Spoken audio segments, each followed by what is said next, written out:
You gotta capitalize and go big. Things to do once you fucked up. Just kidding. Okay. Are you on your tippy toes? Yeah.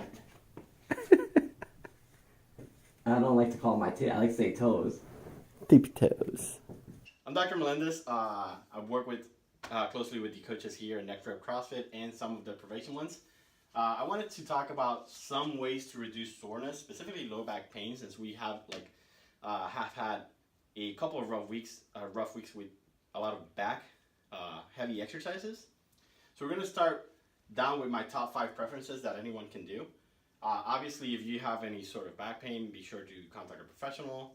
Make sure that everything's all right. But if it's just soreness, then we're going to go through these 5 things. The first one's heat. A lot of people like doing cold, which I don't like as much because cold is pretty much for analgesic purposes. If you're suffering from extreme pain, yes, use cold. However, for healing purposes and for more benefits, you want to heat. You want to increase the blood flow to the area, the oxygen, the nutrients, and the metabolism in that area. The second one is dynamic stretching. This can be in the form of just normal, regular dynamic stretches we do in class, such as cow stretches, quadruped stretches, any sort of toe touch progression. You can ask your coaches about what type they recommend after what exercises, because it might be different depending on what the exercise that has been done. Light activity, such as yoga. A yoga session is great because it moves the whole spine and allows you to do it at a low level. Walking your dog is also a great one that I recommend to everyone. Next up, sleeping and actually rest habits. A lot of people don't sleep properly during the night and also don't sleep in the best positions.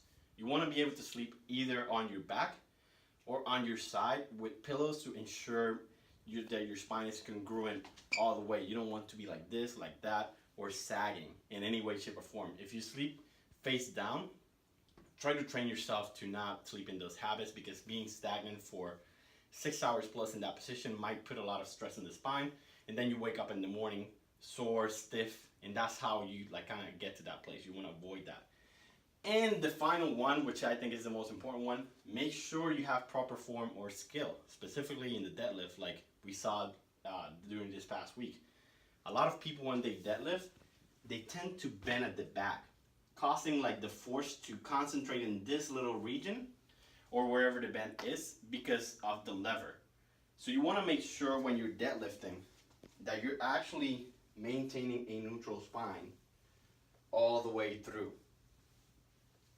You can practice this same drill that I did with the dowel. You can use a broom, whatever it is, but make sure you train yourself to maintain that spinal alignment to ensure a proper lever and force transfer.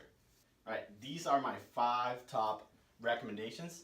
But again, if you're feeling any sort of weird pain, any sort of tingling on your legs, any sort of weakness, then contact your medical professional and make sure that everything is all right and you're clear to activity.